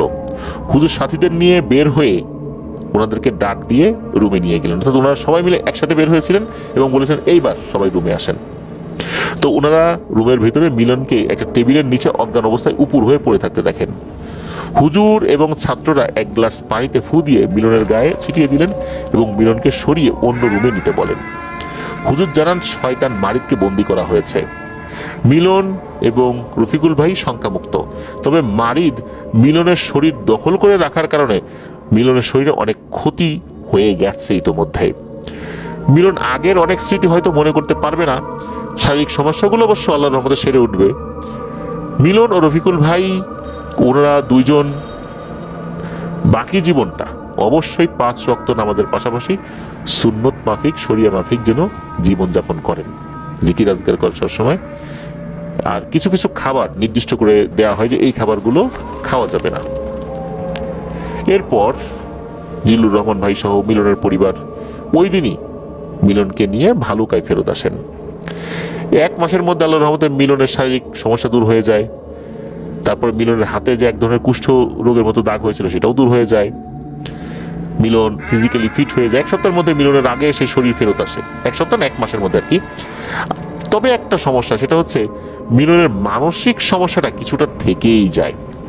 তেমন না, মাঝে মাঝে হয় কি কোনো কথাবার্তা বলছে, হঠাৎ করে কথাবার্তা গুলিয়ে ফেলে, কিছুটা অস্বাভাবিক কথা বলে আবার ঠিক হয়ে যায়, এইটাই আর কি। মিলনকে বিয়ে করানো হয়েছে 2023 সালে। মিলন এখন তার প্রথম চাকরির মালিকের যে ইটভাটা, ওই ইটভাটার সামনে নিজের একটা দোকান চালায়। ওখানে 2টি ইটভাটা আর ফ্যাক্টরি থাকার কারণে মিলনের দোকানটাও আল্লাহর রহমতে খুব ভালোই চলে। মিলন এখন আলহামদুলিল্লাহ খুব ভালো আছে, রফিকুল ভাইও ভালো আছেন। আর ওই যে মারিদ জিনটাকে বন্দি করা হয়েছে, এই জিনটাকে কিন্তু বন্দি করা হয়েছিল হুজুরের সাথে থাকা এবং বন্ধুত্বপূর্ণ সম্পর্ক থাকা সেই মুসলিম শক্তিশালী ইফরিত জিনের সাহায্যে। তা না হলে ওই মারিদ জিনটাকে কিন্তু বন্দি করাটা অত্যন্ত দুরূহ ব্যাপার ছিল। ওই মারিদ জিনকে নিয়ে পরবর্তীতে কি করা হয়েছে এই বিষয়ে আর বিস্তারিত অবশ্য হুজুর কিছু বলেননি। তো এটাই ছিল ঘটনা।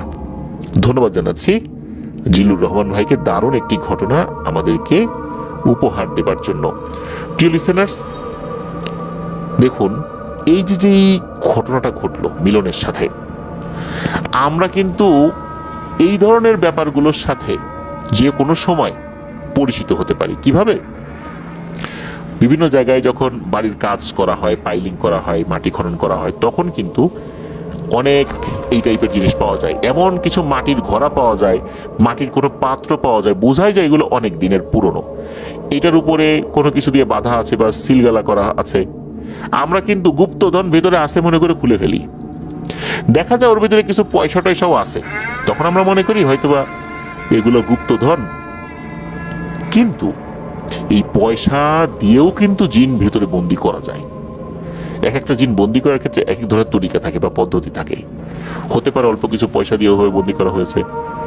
তো পয়সা তো যে কেউ পেয়ে যেতে পারে ওই জিনিসটা ভেঙে, যেই জিনিসটা বের হয়ে গেল ওইটা কিন্তু যে কোনো সময় ক্ষতি করতে পারে। আমরা কিন্তু এই টাইপের একটা ঘটনা বলেছিলাম, এটা কিন্তু একটা ঐতিহাসিক সত্য ঘটনা। যখন জিব্রাল্টার প্রণালী তারেক বিন জিয়াদ রাদিয়াল্লাহু তাআলা আনহু পার হচ্ছিলেন, তার আগে কিন্তু এরকম একটা ঘটনা ঘটেছিল। উনি ওনার সাথীদেরকে নিয়ে যখন একটা জায়গা পার হচ্ছিলেন, সেখানে এরকম কিছু ঘড়া দেখতে পেয়েছিলেন বা মাটির পাত্র দেখতে পেয়েছিলেন বা কিছু লোহার পাত্র দেখতে পেয়েছিলেন। তো উনি নিষেধ করেছিলেন, এরপরও একজন সাথী ভুল করে একটা মুখ খুলে ফেলে, সেখান থেকে বিকট চেহারা একটা জিন বের হয়ে আসে এবং সে জানায় তার আরো সাথীরা এখানে বন্দী আছে। তাদেরকে বের করে দেবার অনুরোধ করলেও ওনারা সেটা আর করেননি। আর সেই জিনটা কিন্তু জাহাজের মাস্তুলের উপরও দীর্ঘ সময় বসেছিল, এরপর একটা সময় ভ্যানিশ হয়ে যায়। সে বারবার অনুরোধ করেছিল, কিন্তু তারা এটা করেননি। এতে অনেক ধরনের বিপদ হতে পারতো বলে আশঙ্কা তো থেকেই যায়। এই কারণে এই ধরনের পুরনো কোনো জিনিস যদি বোঝা যায় যে এই জিনিসটা এরকম, এরপর দেখা গেল মাটির নিচ থেকে কোনো কাচের বোতল বের হয়েছে, সেটার মুখ আটকানো, তখন কিন্তু আমরা সেটা ভেঙে ফেলি।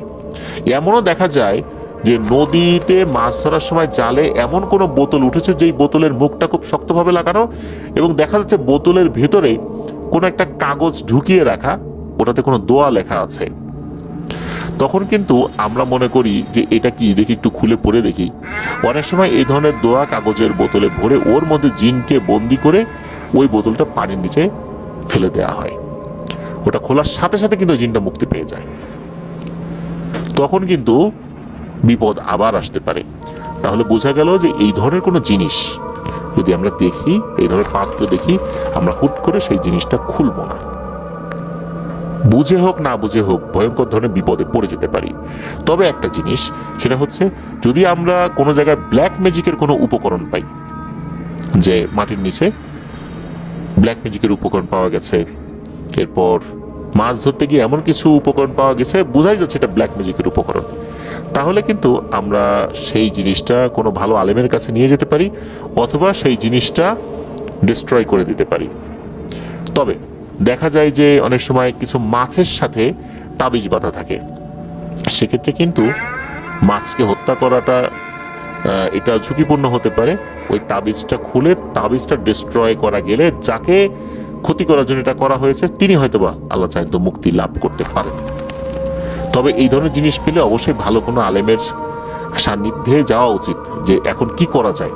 হতে পারে আমরা যেটা ভালো মনে করে করছি এটার ফলাফল হবে খারাপ, আবার যেটা খারাপ মনে করে করছি এটার ফলাফল হতে পারে ভালো। এই জিনিসটা তো আসলে পরিষ্কারভাবে না বুঝলে আমাদের কাজের দ্বারা অন্য কেউ ক্ষতিগ্রস্ত হতে পারে, আবার কারো দ্বারা ভালো হতে পারে। এই জন্য বুঝে করলে জিনিসটা সবচাইতে ভালো হয়, তাতে কারো ক্ষতি হওয়ার সম্ভাবনাটা কিন্তু আর থাকে না। প্রিয় লিসেনার্স, এখন যে ঘটনাটি আপনাদের সাথে শেয়ার করব, এই ঘটনাটি আমাদেরকে যিনি পাঠিয়েছেন তার নাম সুমাইয়া আক্তার নিম্মি। ওনার মূলত পৈতৃক নিবাস মুন্সিগঞ্জের শ্রীনগরে, তবে উনি বর্তমানে রয়েছেন ঢাকার কেরানীগঞ্জের সুভাড্ডা ইউনিয়নের সুখপাখি নামক স্থানে। উনি এর আগে অনেকগুলো ঘটনা পাঠিয়েছেন, বিশেষ করে আমাদের এই চ্যানেলে যারা ফিমেল ঘটনা সংগ্রাহক রয়েছেন রেগুলার ঘটনা পাঠিয়ে যাচ্ছেন, বর্তমানে তার মধ্যে উনি একজন। ওনার ঘটনার জন্য ধন্যবাদ জানাচ্ছি। বিশেষ করে ওনার দাদি থেকে শুরু করে নিয়ে ওনার পরিবারে অসংখ্য ভয়ের ঘটনা রয়েছে। তবে এখন যে ঘটনাটি আপনাদের সাথে শেয়ার করব, এই ঘটনাটি ওনার পরিবারের সাথে ঘটে যাওয়া ঘটনা না। এই ঘটনাটি বেশ রহস্যময়, আর এই ঘটনাটি বলার আগে আপনাদেরকে কয়েকটি কথা বলে নেওয়া দরকার। আমি অনেক ছোটবেলায় এই টাইপের একটি ঘটনা শুনেছিলাম, আর এই ঘটনাটি যেখানে ঘটেছিল বলে জানা যায় এটার স্থান কিছুটা পার্থক্য থাকলেও এই ঘটনাটি ৮০-র দশকে বেশ আলোড়ন সৃষ্টি করেছিল। তবে বিভিন্ন সময় বিভিন্নভাবে কিছুটা পরিবর্তিত হয়ে আমরা শুনেছি, এটাই বাস্তবতা। বিশেষ করে ৮০-র দশকে ওই সময়ে ইরাকের বিভিন্ন পেপার পত্রিকাতেও এই ঘটনাটি নাকি প্রকাশিত হয়েছিল। অনেকেই ঘটনার সাথে সংশ্লিষ্ট ব্যক্তির সাথে দেখা করতে এসেছিলেন, আর তখনই মূলত এই ঘটনাটি বিভিন্ন মাধ্যমে ছড়িয়ে পড়ে। বিশেষ করে ওই সময় বাংলাদেশের কয়েকটি জনপ্রিয় পত্রিকা তারাও এই ঘটনাটি সংক্ষিপ্ত আকারে ছাপিয়েছিলেন আর কি। তবে সেক্ষেত্রে একটা ঘটনা থেকে আরেকটা ঘটনার কিছুটা তারতম্য দেখা গেলেও, বিশেষ করে বিভিন্ন বিষয়গুলো তারতম্য দেখা গেলেও মূল বিষয়টা একই রকম ছিল। তো যখন এই ঘটনাটি পেপার পত্রিকায় প্রকাশিত হয়, ওই সময়ে এই যে সুমাইয়া আক্তার নিম্মি আপুর একজন আত্মীয়, উনি ওই সময় ইরাকে ছিলেন। মূলত এই ঘটনাটি ইরাক থেকেই সারা পৃথিবীব্যাপী ছড়িয়ে পড়েছিল। এটি একটি শিক্ষণীয় ঘটনা। চলুন এই ঘটনাটি আমরা এখন শুনে আসি। তো মূলত এই ঘটনাটি নিম্মি আপু সংগ্রহ করেছিলেন ওনার বড় চাচার কাছ থেকে। আসলে এই ঘটনাটি যখন উনি শুনেছেন বা দেখেছেন, সেই সময়টা সাল, ওই সাল যদি বলি 1985-86 সাল হবে এরকম আর কি। তো ওই সময় বড় চাচা বাংলাদেশে থাকতেন না, উনি ইরাকে চলে গিয়েছিলেন। 1986 সালে উনি অবশ্য বাংলাদেশে চলে আসছিলেন। উনি 80-র দশকের একদম শুরুর দিকে বা 70-র দশকের একদম শেষ দিকে ইরাক গিয়েছিলেন। তো ওই সময়ে দাদির পরিবারে বড় চাচাই ছিল ইনকাম করার একমাত্র ব্যক্তি, আর অন্যরা সবাই ছোট ছিলেন, যার কারণে আসলে বড় চাচাই উনি পরিবারের হাল ধরতে বাধ্য হয়েছিলেন। উনি তখনও বিয়ে শাদী করেন নাই। তো ইরাক যাওয়ার জন্য উনি একটি পদক্ষেপ নিয়েছিলেন। সেই সময় শোনা যায় উনি নাকি পায়ে হেঁটে অনেকটা পথ গিয়েছিলেন। তারপর বাংলাদেশে থাকা দালালদের মাধ্যমে বিভিন্নভাবে ভেঙে ভেঙে যেতে হয়েছিল, জঙ্গল পাড়ি দিয়ে, সমুদ্র পাড়ি দিয়ে, বিভিন্নভাবে ওই অবৈধ রাস্তা দিয়ে, ওই আমলে আসলে যেভাবে মানুষ যেত আর কি অবৈধভাবে, একটু কম পয়সায় যাওয়া যায়, বৈধভাবে যেতে গেলে তো অনেক টাকা পয়সা লাগতো। তো এইভাবে দীর্ঘ পথ, শত শত কিলোমিটার উনি পায়ে হেঁটেই গিয়েছিলেন।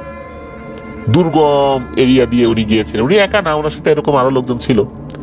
তো উনি ইরাকে ছিলেন সব মিলিয়ে 6-7 বছর বা এরকম টাইপের কিছু হবে আর কি, 9 বছর এরকম কিছু।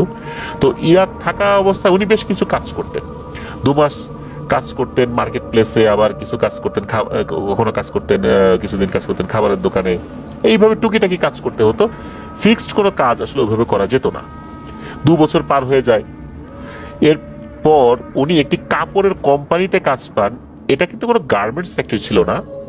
তো আমাদের দেশে যেরকম গার্মেন্টস ফ্যাক্টরি বোঝায়, ওটা ছিল পুরনো কাপড়ের ফ্যাক্টরি। যেমন ধরেন যে পুরনো কাপড়কে ধুয়ে ওয়াশ করে সেগুলোকে আয়রন করে প্রসেস করে এগুলো আবার পরবর্তীতে বিক্রি করা হতো না কি করা হতো, এটা অবশ্য খুব একটা বলতে পারেন নাই নিম্মি আপু। তবে এটা যে কোনো গার্মেন্টস ফ্যাক্টরি ছিল না এতটুকু নিশ্চিত। ওই কাপড়গুলোকে কার্টুনে ভরা হতো, ভরে বিভিন্ন জায়গায় পাঠিয়ে দেওয়া হতো। তো ওই ফ্যাক্টরিতে অনেক লোকই কাজ করতো। এর মধ্যে একটা লোক কাজ করতো, উনি দারোয়ান না, কিন্তু উনি গেট কিপার হিসাবে বেশ কিছু দায়িত্ব পালন করতেন, বাট ওনার পোস্টটা দারোয়ানের পোস্ট ছিল না। উনিও কাপড়গুলো ওই কার্টুনের মধ্যে রাখার কাজে সহযোগিতা করতেন। তো ওই কার্টুনগুলো যখন গাড়িতে লোড দেওয়া হতো, উনি সেইটার একটা হিসাব রাখতেন আর কি। উনি বেশ বয়স্ক একজন মানুষ ছিলেন, 60 বছরের উপরে হবে বয়স, কিন্তু উনি হুইল চেয়ারে বসে কাজ করতেন। উনি হাঁটতে পারতেন না, বসে বসে হাত দিয়ে চাকা ঘুরিয়ে ঘুরিয়ে এদিক সেদিক চলে যেতেন আর কি। আর ওই কার্টুনগুলোর হিসাব রাখতেন। বিশেষ করে ওই দরজা দিয়ে কয়টা কার্টুন বের হচ্ছে, ওই কারণে উনি দরজার ওখানে বসে থাকতেন। তো এটা ছিল ওনার কাজ। তো একদিন চাচা লক্ষ্য করেন যে ওনার পা দুটো কাপড় দিয়ে পেঁচানো। কেউ ইচ্ছা করে যদি পাটা দেখাতে না চায়, তাহলে যেভাবে পিছিয়ে রাখবে ওইভাবে পেঁচানো আর কি। তো পেঁচানোটা এমন যে সে কাপড় দিয়ে পেঁচিয়ে ওটাকে মোটা করে রেখে দিতে চেয়েছে, আর পাটা ভেতরে মনে হচ্ছে চিকন, কিন্তু কাপড়ের কারণে মোটা মোটা দেখা যাচ্ছে আর কি। তো চাচার কিউরিসিটি হয় যে ঘটনাটা কি, ওনার সাথে একটু কথা বলার দরকার। তখন ছিল রমজান মাস আর কি। সবাইকে ইফতারের টাইম হলে 1 ঘন্টা একটা ব্রেক দেওয়া হয়। তো 1 ঘন্টা পর রাতে কিছুটা সময় কাজ করে তারাবির নামাজে চলে যাওয়ার জন্য ছুটি দেওয়া হতো আর কি। তারাবির নামাজের পর কোনো ডিউটি থাকতো না, সবাই ঘুমিয়ে পড়তো। সাহারি খাওয়ার জন্য সকালে উঠতো, ফজর পড়ার পর আবার ডিউটি শুরু হতো। এটা হচ্ছে তাদের রোজার মাসের রুটিন। তো নিম্মিয়াপুর চাচা ওই দিন যখন ইফতার করতে বসছেন, ওই মুরব্বীকে উনি দেখেছেন, উনিও তাদের পাশেই ছিলেন। তো ওই সময় তো আসলে ইফতারের সময় সবাই ক্ষুধার্ত কাজ করেছে, ওই সময় তো ওইভাবে জিজ্ঞেস করা যায় না। তবে ইফতারের পর যখন সবাই একটু রিল্যাক্স করছিলেন, তখন ওই মুরব্বী উনি কার্টুন গুনছিলেন যে কয়টা কার্টুন এখন যাবে আর কি গাড়িতে লোড হবে। তখন মূলত চাচা ওনার কাছে যান এবং ওনার পায়ের কথা জিজ্ঞেস করতেই মনে হলো মুরব্বী বেশ ভয় পেয়েছেন এবং অপ্রস্তুত হয়ে গেছেন। উনি একটু কাপা কাপা কণ্ঠে বলে ওঠেন, মানে উনি যেই ভাষায় কথা বলতেন আর কি, সেটা বাংলা আমরা বলছি আর কি, যে না বাবা তেমন কিছু না, এই একটা সমস্যা হয়েছিল তো এই জন্যই আর কি হাঁটতে পারি না। তখন চাচা বলেন যে আসলে কি হয়েছিল, কাপড় দিয়ে এইভাবে পেঁচিয়ে রাখছেন, পাটা কি ভেঙে গেছে নাকি অন্য কোনো সমস্যা, কি ব্যাপারটা আসলে? তখন ওই বয়স্ক ভদ্রলোক বললেন যে আসলে বাবা এখন তো ডিউটির টাইমে কথা বলতে গেলে তো কখন গোনার সময় ভুল করে ফেলবো, কয়টা কার্টুন যাবে ভুল হয়ে যাবে, তখন তো জিনিসটা ভালো হবে না। তুমি এক কাজ করো, তারাবির নামাজের পরে আসো, তখন ইনশাল্লাহ দুজন মিলে কথা বলবো এই বিষয়টা নিয়ে। তখন তো কাজও থাকবে না, তখন কথা বললে ভালো হবে। কাজ ফাঁকি দিয়ে কথা বলাটা ঠিক হবে না, বা কাজের মধ্যে কথা বলা ঠিক হবে না, এটা উনি বলেন আর কি। এরপর চাচা উনি কাজে চলে যান। অল্প কিছুক্ষণ কাজ ছিল আর কি, সামান্য একটু কাজ। তারপর তো আবার তারাবির নামাজের বিরতি থাকবে, এরপর তার কাজ নেই। তো ওই বয়স্ক ভদ্রলোকে উনি ওনারও কাজ করছিলেন আর কি। তো ওই দিনের মতো যখন কাজ শেষ হয়ে যায়, তারাবির নামাজের পর খাওয়া দাওয়া করে সবাই বিশ্রাম নিচ্ছিলেন। এরপরে বেশ কিছুক্ষণ পর এই বয়স্ক ভদ্রলোকের কাছে চাচা যান। তখন ওই বয়স্ক ভদ্রলোক বলা শুরু করেন যে যখন আর কি এইটা বলছিলেন, তখন সালটা কত হবে, 1980 সাল এরকম হতে পারে আর কি। উনি বলেন যে ওই সময় থেকে প্রায় 10-15 বছর আগে একটা ঘটনা ঘটেছিল। তখন ওনার বয়স ছিল 45-এর মতো। উনি ইরাকের কোনো একটা কবরস্থানে ডিউটি করতেন। ওই সময় উনি কবরস্থানের নাম বলেছিলেন, চাচা তো আসলে মনে রাখতে পারেন নাই, যার কারণে এখন সেটা বলাও সম্ভব না। তখন এই বয়স্ক ভদ্রলোক ওই কবরস্থানে চাকরি করতেন। তখন উনি কিন্তু গেটকিপার হিসেবে দায়িত্ব পালন করতেন। তার ডিউটি ছিল সন্ধ্যা 6টা থেকে ভোর 6টা পর্যন্ত। তো ওই কবরস্থানে নাকি উনি 2 বছর কাজ করছেন। তো 2 বছরের মধ্যে ওনার সাথে প্যারানরমাল জাতীয় কোনো সমস্যা হয়নি, উনি স্বাভাবিকভাবে ডিউটি করেছেন। তো উনি যেটা বলেছিলেন সেটা হচ্ছে যে উনি মূলত ইরাকের বাসিন্দা না, উনি তুরস্কের নাগরিক, উনি একজন তুর্কি। তো উনি 2 বছর ওই কবরস্থানে কাজ করছেন, এর মধ্যে কখনো কোনো ভয়ের ঘটনা উনি ফেস করেন নাই। অ্যাজ ইউজুয়াল ছোটখাটো কিছু ঘটনা কবরস্থানে যেটা টুকিটাকি ঘটে আর কি, এইগুলোই আর কি, এছাড়া ওরকম কিছু না। যেমন ডিউটি দিতে দিতে মনে হতো কেউ তাকে ধাক্কা দিয়ে চেয়ার থেকে ফেলে দিছে, হঠাৎ করে চারদিকে খুব অপার্থিব সুগন্ধি ভেসে আসছে, এরকম কিছু আর কি। কখনো কখনো কোনো কবরের উপর দিয়ে হালকা আলো চলে যাচ্ছে, এরকম আর কি। এছাড়া অন্য ধরনের কোনো ভয়ের ঘটনা উনি দেখেন নাই। তো 2 বছর চাকরি করার পর হঠাৎ একদিন একজন লোকের লাশ আসে কবরস্থানে দাফন করার জন্য। লোকটা খুব প্রভাবশালী গোছের একজন ছিল, যে নাকি মারা গেছেন, তার নাকি অনেক ধন সম্পত্তি। ওই দিন খুব বড় করে একটি কবর খোঁড়া হয়। ওই কবরটা এই কারণে বড় করে খোঁড়া হয়েছে, ওই কবরটা খোঁড়ার সাথে সাথে সেটা পাকা করা হবে। তবে আমাদের বাংলাদেশে পাকা করা বলতে যেটা বোঝাই যে ইট বালু সিমেন্ট রড দিয়ে ঢালাই করে চতুর্দিকে, বিষয়টা ওই রকম না। ওখানকার সিস্টেমটা হচ্ছে ওই কবরের মাপ অনুযায়ী পাথর কাটা হয়, ওই পাথরের প্লেটগুলোই কবরের বিভিন্ন পাশে সেট করে দেয়া হয়, তখন কিছু সিমেন্ট চতুর্দিকে লাগিয়ে দেওয়া হয়। এটা হলো ওখানকার একটা সিস্টেম আর কি। আর কবরের উপরে নাম ফলক একটি দিয়ে দেওয়া হয়, যেটাকে এপিটাফ বলে আর কি। বাংলাদেশে তো আমরা যেভাবে দেখি ওইখানে বিষয়টা ওই রকম না আর কি, ওখানে কিছুটা ডিফারেন্ট। ওখানকার সংস্কৃতি বা ওখানকার বিভিন্ন পারিপার্শ্বিকতা অনুযায়ী সেখানে ওই জিনিসটাই চলে। তো ওভাবে করা হচ্ছিল, সেই অনুযায়ী সবকিছু করা হয়েও যায়। এরপর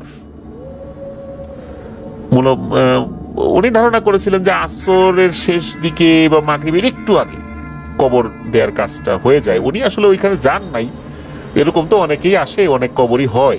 ওই রেডিমেড পাথরের টুকরোগুলো বিভিন্ন দোকানে এরকম করাই থাকে, বিভিন্ন সাইজের করা থাকে। আমাদের দেশে যেমন বিভিন্ন সাইজের কফিনগুলো পাওয়া যায়, বিভিন্ন বয়সী লোকদের কাফনের কাপড়গুলো পাওয়া যায়, বিভিন্ন দামের কাফনের কাপড় পাওয়া যায়, ওই রকম কিন্তু ওখানে এরকম আছে আর কি। তো এই জন্য উনি 2 বছর অনেক কিছু দেখছেন, এইটা নিয়ে যে খুব আগ্রহ ভরে ওইখানে দেখতে যাওয়ার বিষয়টা এরকম না। তবে উনি বেশ একজন প্রভাবশালী ব্যক্তি ছিলেন, বোঝা যাচ্ছিল আর কি। তো ওই দিন তো লাশ দাফন হয়ে গেছে, উনিও রাতের বেলা পাহারা দিচ্ছেন সন্ধ্যা 6টা থেকে রাত মানে ভোর 6টা পর্যন্ত। তো রাত আনুমানিক 3টা পর্যন্ত উনি পাহারা দিয়েছেন, কোনো সমস্যা হয় নাই। হঠাৎ করে রাত 3টার দিকে মনে হলো কোনো প্রাণী যদি হাড়গোড় কামড়িয়ে খেতে থাকে, যেমন কটমট কটমট শব্দ হয়, ওই রকম শব্দ হচ্ছে। তবে এই শব্দটা বেশ বিকট মনে হচ্ছিল, মনে হচ্ছে পুরো কবরস্থানে এই শব্দটা প্রতিফলিত হচ্ছে। সাধারণত কটমট আওয়াজ এত জোরে হয় না, কিন্তু এই শব্দটা প্রতিফলিত হচ্ছে। তো কিছুক্ষণ শোনার পর উনি আর বসে থাকতে পারেন না, উনি শব্দটাকে অনুসরণ করে সামনের দিকে আগাতে থাকেন। তো উনি বুঝতে পারেন যে শব্দটা আসছে আজকে মাগরিবের ঠিক আগ মুহূর্তে যে একটা নতুন কবর দেওয়া হয়েছে ওই দিকটা থেকে। তো উনি ওই দিকটাতে এগিয়ে যেতে থাকেন, কিন্তু ওই দিকটাতে যেতে ওনার ভয় লাগছিল, কারণ শব্দের তীব্রতা আস্তে আস্তে এত বেড়ে যাচ্ছিল যে ওনার মনের মধ্যে একটা অজানা ভয় কাজ করছিল। তারপরে মনে হচ্ছিল যে যাই একটু দেখে আসি আসলে ঘটনাটা কি, এরকম শব্দ তো হয় না সাধারণত। তিনি আস্তে আস্তে ওইদিকে এগিয়ে যাচ্ছিলেন। তো উনি দেখতে পান যে হালকা সাদা আলোর মতো কিছু একটা, তবে স্পষ্ট বোঝা যাচ্ছে না, ওই কবরটার উপরেই রয়েছে আর কি, যেটা নতুন কবর দেওয়া হয়েছে আর কি। তো উনি আস্তে আস্তে ওইদিকে এগিয়ে যাচ্ছেন, ওনার হাতে একটা লণ্ঠন ছিল, টর্চ লাইট ছিল না, লণ্ঠন ছিল আর কি, যেটা তেলে চলতো। তো ওইটা হাতে নিয়ে এগিয়ে যাচ্ছেন উনি। আরেকটু সামনে যখন এগিয়ে গেছেন তখন একটা বিকট ধরনের একটা প্রাণী উনি দেখতে পান। তো উনি যেটা দেখেছেন ওনার বর্ণনা অনুযায়ী কোনো একটা শরীরের উপর মানে কঙ্কালের উপর যদি চামড়া বসানো হয় যেরকমটা দেখাবে সেরকম শরীরটা প্রায় 20 ফুটের মতো লম্বা হবে, আর চেহারার যেরকম চোখ দুটো এত বড়, মনে হচ্ছে চোখ দুটো ঠিকরে বের হয়ে আসছে এরকম। আর তার যে ঠোঁট, এই ঠোঁট দুটো স্বাভাবিক কোনো ঠোঁট না, তোতা পাখির ঠোঁট কেমন হয় ওই রকম, তবে বড় বড় ওই রকম ঠোঁট, গোলাপি রঙের, এটা বোঝা যাচ্ছে, ওই অন্ধকারে বোঝা যাচ্ছে এটা গোলাপি রঙের ঠোঁট। আর এইটা কিন্তু এমন একটা প্রাণী, ওই ঠোঁট দিয়ে ওই নেম প্লেট, যেটা কবরের সাইডে তার নাম, জন্ম, মৃত্যু, কবে, তার ঠিকানা কোথায়, এটা লেখা থাকে না, তো ওইটা ওই ঠুকরিয়ে ঠুকরিয়ে ওই পাথরটা ওখান থেকে সরিয়ে ফেলেছে। এরপর কবরটাও খুঁড়ে ফেলেছে, আর ওই কবরে ভিতরে থাকা যে লাশটা, ওই লাশটাকে ঠুকরে ঠুকরে খাচ্ছে মনে হচ্ছে। হাড়গোড় যেগুলো ছিল মনে হচ্ছে এক একটা করে ঠোকর দিচ্ছে, হাড়গোড় ভেঙে যাচ্ছে, ওরকম কটমট কটমট আওয়াজ হচ্ছে। উনি দেখতে পান কবরের ভিতরে কিছু একটা কিলবিল করছে, মনে হলো যে এই কবরের ভিতরে সাপ জাতীয় কিছু একটা আছে আর কি, এরকম কিছু একটা। আমার মনে হচ্ছে কবরের ভিতরে আগুন জাতীয় কিছু জ্বলছে। তো উনি তো একদম কাছে গিয়ে উকি মেরে দেখতে পারেন নাই। উনি যখন ওই বিশেষ করে ওই অবয়বটাকে দেখেছেন, তখন তো তার মাথার কিছু কাজ করে না যে হাই হাই, এ আমি কি দেখলাম, এটা আসলে কি, কত মানুষও তো মারা যায় এখানে, তো এরকম তো ঘটনা কখনো ঘটে নাই। তো উনি যে দাঁড়ায় এটা দেখছেন, উনি থ হয়ে দাঁড়ায় আছেন, হঠাৎ করে ওই অবয়বটা ঘাড় ঘুরিয়ে ওনার দিকে তাকিয়েছে। যখনই তাকিয়েছেন উনি তো এমন ভয় পাইছেন, মনে হচ্ছে এখনই ওনার জীবনটা বেরিয়ে যাবে। উনি ঘুরে দিয়েছেন একদম, কোন দিকে যাবেন, কি করবেন। তো ওইখানে একটা ছোট্ট ডোবার মতো ছিল, উনি চিন্তা করেছেন কি করি, কোন দিকে যাই, যাওয়ার তো জায়গা নাই। উনি ডোবার মধ্যে নামা শুরু করছেন। মাঝে মাঝে ওই লোকজন যারা আসে, তারা ওই ডোবার মতো ওই জায়গা থেকে, একটা চৌবাচ্চার মতো জায়গা থেকে অজু করে। অনেক সময় লাশ গোসল দেওয়ার জন্য ওখান থেকে পানি নেওয়া হয়। তো উনি কি করেছেন, দ্রুত নেমে ওই চৌবাচ্চা বা ডোবার মধ্যে নেমে গেছেন। ওটা ন্যাচারাল ছিল, মানে আর্টিফিশিয়াল না, তৈরি করা না, ওটা নর্মালি ওটা হয়েছিল আর কি। উনি ওর মধ্যে নেমে গেছেন, আর ওই অবয়বটা হেঁটে হেঁটে হেঁটে হেঁটে আসছে। অনেক লম্বা লিকলিকে অবয়ব, ঠোঁট দুটো তোতা পাখির মতো, ঠোঁট দুটো বেশ লম্বাও, বড় বড় দুটো চোখ, এরকম ভয়ঙ্কর চোখে তার দিকে এগিয়ে আসছে। তো ওই জায়গাতে এসে দাঁড়িয়ে গেল, মনে হচ্ছে সে কিছু ভাবছে। এরপর আবার কি মনে করে আস্তে আস্তে ওই ডোবার দিকে সে নেমে আসে। নেমে আসার পর বড় বড় চোখ করে ওই বয়স্ক ভদ্রলোকের দিকে তাকিয়ে আছে। এরপর সে কি করলো, তার ঠোঁট দুটো ওই পানির মধ্যে ডুবিয়ে দিল। ডুবিয়ে দেওয়ার পর মনে হলো সে একটা ভয়ঙ্কর জোরে নিঃশ্বাস ছাড়লো, আর নিঃশ্বাসটা ছাড়ার সাথে সাথে মনে হলো ওই পানিটা কিছুটা গরম হয়ে গেল। এরপর ওই অবয়বটা যেভাবে এসেছিল ওভাবেই চলে গেল, মনে হলো ভ্যানিশ হয়ে গেল অন্যদিকে চলে গিয়ে। তো উনি তো ওখান থেকে পরে চলে আসছেন। চলে আসার পর তার মধ্যে বেশ অস্বস্তি কাজ করছিল। একটা সময় উনি সেন্সলেস হয়ে যান। ফজরের সময় ওই দিকটাতে কয়েকজন মুসল্লি অজু করার জন্য আসছিলেন, তখন ওই একটা সাইডে তাকে অচেতন হয়ে পড়ে থাকতে দেখে। তখন তারা সেখান থেকে তুলে সরকারি হসপিটালে ভর্তি করে দেওয়া হয়, তারা ভর্তি করে দেন আর কি। তো এরপর দেখা যাচ্ছে যে তার এই যে পা দুটো যতটুকু পানির মধ্যে ছিল, এই পা দুটো ওই পানির মধ্যে যতটুকু অংশ ছিল মনে হচ্ছে এগুলো অ্যাসিডের ঝলসে দিলে যেরকম হয় ওই রকম হয়ে গেছে। একটা পর্যায়ে হয় কি, ওই মাংসগুলো খুলে খুলে পড়তে থাকে। তখন ডাক্তাররা যে পরামর্শটা দেন সেটা হচ্ছে যে এটা তো এইভাবে রাখা যাবে না, কেটে ফেলতে হবে, তা না হলে এই পচনটা উপর দিকে উঠে যেতে পারে। সেই অনুযায়ী মূলত কাটার সিদ্ধান্ত হয়। কিন্তু এইখানে একটা অদ্ভুত ব্যাপার ঘটে যায়, সেটা হচ্ছে একটা পর্যায়ে এসে নাকি পচন থেমে যায়, আর ডাক্তাররা একটা অদ্ভুত ব্যাপার লক্ষ্য করেন যে এই পাটা কাটা যাবে না। এটা কেন কি হয়েছিল এই বিষয়ে আসলে বিস্তারিতভাবে জানা যায় না, হয়তো মেডিকেল সায়েন্সের কোনো ব্যাপার স্যাপার থাকতে পারে যেটা আমরা বলতে পারবো না, বা ওইখানে কি প্রেক্ষাপট ছিল সেটা তো জানা যায় না। পাটা কাটেন নাই। অদ্ভুত ব্যাপার হচ্ছে যে তার পায়ের নিচের যে হাড়টা, এই হাড়টা কিন্তু রয়েছে, শুধু নিচের পায়ের যে হাড়টা, এটা রয়েছে। পায়ের পাতার যে হাড় সেটা না, শুধু নিচের একটা পায়ের যে হাড় যেটা থাকে আর কি, সেটা রয়েছে। হাঁটুর সাথে যেই হাড়টা থাকে, এবং হাঁটুর নিচ থেকে এসেই ওই পচনটাও নাকি শুকিয়ে যায়। আর কোনো এক কারণে পা কাটা সম্ভব হয় নাই। ওনার 2 পায়ের হাড় ওই রকমই আছে, ওই হাড় যে আলগা আছে তাতেও ওনার আর কোনো অসুবিধা হয় নাই, এভাবেই রয়েছে। তো এই ব্যাপারটা কি হয়েছে যখন চারদিকে জানাজানি হয়ে যায়, উনি সব কথা খুলে বলেন, তখন স্থানীয় যে মিডিয়াগুলো ওই সময় পেপার পত্রিকা, তখন তো এরকম টেলিভিশন চ্যানেলগুলো এত ছিল না সারা পৃথিবীব্যাপী, তখন তো ওই যে বিবিসি, সিএনএন, এইগুলো বিষয়টা আলাদা। কিন্তু ইরাকের যেই গণমাধ্যমগুলো, তখন তো দেখা যেত যে রাষ্ট্রীয় কিছু গণমাধ্যম ছিল আর পেপার পত্রিকাগুলো বেশি ছিল, তখন পেপার পত্রিকা ছাপা হয়। তখন কিন্তু এইটা বিভিন্নভাবে চতুর্দিকে ছড়িয়ে পড়ে, বিভিন্ন দেশে এই ঘটনাটা বিভিন্নভাবে ছড়িয়ে পড়েছে। আর এই ভদ্রলোক, উনি 3-4 মাস ওই হসপিটালে ছিলেন। উনি বিয়ে শাদী করেন নাই, তবে একবার করেছিলেন, ওনার স্ত্রী মারা গিয়েছিল। মূলত এই যে হসপিটালে চাকরি নেওয়ার আগেই, মানে এই যে এই ঘটনাটা ওই কবরস্থানে চাকরি নেওয়ার আগেই ওনার স্ত্রী মারা গিয়েছে। এরপর উনি বিয়ে শাদী করেন, এই ঘটনার পর উনি আর বিয়ে শাদী করেনও নাই। তো উনি বলেন যে এইরকম একটা ঘটনা ওনার সাথে ঘটেছিল। প্রিয় লিসেনার্স, এই যে ঘটনাটা যেটা আমরা বর্ণনা করলাম, এই ঘটনাটা আসলে কি হতে পারে? এটা কি কবরের আযাব, নাকি কোনো জিন জাতীয় কোনো জিনিস এই কবরে আক্রমণ করেছিল? বিশেষ করে আমি ছোটবেলাতে এই ঘটনাটার অংশ বিশেষ যেটা শুনেছিলাম, যে এরকম কিছু একটা যুদ্ধের সময় কেউ একটা কবরের কাছে গিয়েছে, সে কবরটা খুঁড়েছে, তখন একটা ইঁদুরের মতো কোনো একটা জিনিস এরকম একটা লাশকে কামড়াচ্ছিল, লাশটা কুঁকড়ে যাচ্ছিল। এরপরে ওই ইঁদুরের মতো জিনিসটা তাকে ধাওয়া করে, উনি পানিতে নামেন, এরপরে ওই ইঁদুরটা পানির মধ্যে মুখ নামায়, এরপরে যতটুকু ওই ব্যক্তিটা পানির মধ্যে ছিল, তার শরীরের যতটুকু অংশ পানির মধ্যে ছিল, সেই অংশটুকু নষ্ট হয়ে যায়। এরকম ঘটনা শুনেছি, তবে এরকম ঘটনাটা কোনো অথেন্টিক সোর্স থেকে শুনি নাই যে এক্স্যাক্টলি কত সালে কোথায় কিভাবে হয়েছিল, এটা জানা যায় না। তবে এতটুকু জানা যায় এটা ইরাকের কোন একটা জায়গায়। তবে এতটুকু শুনেছিলাম যে সাদ্দাম হোসেনের সময়ে বা উনি এরকম কোন একটা যুদ্ধের ইসে পাঠাইছিলেন, এরকম কোন সৈনিকের সাথে ঘটেছিল, এরকম শোনা যায়। তবে এটা যে ইরাকে ঘটেছিল, এটা বিভিন্ন মাধ্যম থেকে নিশ্চিত হওয়া যায়।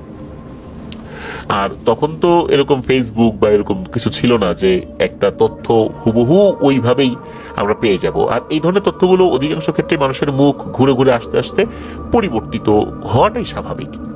তবে সেটা যাই হোক না কেন, এটা যদি কবরের আযাবও হয়ে থাকে, যেমনটা আমি এর আগে একটি ঘটনা বলেছিলাম যেটা ব্যাপক আলোড়ন সৃষ্টি করেছিল, রাজবাড়ির বিনোদপুর হাফেজিয়া মাদ্রাসার যে মসজিদ, সেই মসজিদের মুয়াজ্জিন রেজাউল কাকা, উনি লোকশেড যে কবরস্থান রয়েছে সেখানে একটি লাশ দাফন করতে গিয়ে কবর ছোট হয়ে আসার ঘটনাটা, এটা যেমন কবরের আযাবের একটা বিষয়। কবরের আযাব জিন আর মানুষ ছাড়া সব প্রাণী বুঝতে পারে। কখনো কখনো আল্লাহ তাআলা মানুষকে শিক্ষা দেওয়ার জন্য কোনো কোনো আলামত প্রকাশ করেন, তবে সেটা স্বাভাবিকভাবে এটা হয় না। এটা আল্লাহ তাআলা কখনো কখনো মানুষকে বোঝানোর জন্য তার কিছু নিদর্শন প্রকাশ করেন। তো এরকম কবরের আযাব রিলেটেড বিভিন্ন ব্যাপার কিন্তু আমরা বিভিন্ন সময় শুনতে পেয়েছি। কবর ছোট হয়ে আসা, এছাড়াও আরো বিভিন্ন ধরনের ব্যাপার তো রয়েছেই। হতে পারে এটা কোনো জিন আক্রমণ করেছিল, ওই লাশটাকে নিয়ে কোনো একটা পরিকল্পনা ছিল বা এই টাইপের কিছু ছিল। আবার হতে পারে এটা কবর আযাব সংক্রান্ত কোনো একটা বিষয়। এটা আসলে নিশ্চিতভাবে আমরা বলতে পারছি না। যদি সেটা কবরের আযাব সংক্রান্ত বিষয় হয়েও থাকে, তো এটাও যেমন আমাদের জন্য একটা শিক্ষণীয় ব্যাপার। আর ওই যেই ভদ্রলোক যিনি এই ধরনের সমস্যার সম্মুখীন হয়েছেন, উনি পরবর্তীতে জানতে পেরেছিলেন এই লোকটা মোটেও ভালো ছিল না, যার কবরে এই ঘটনাটা ঘটেছিল আর কি। আল্লাহ আমাদেরকে হেফাজত করুন।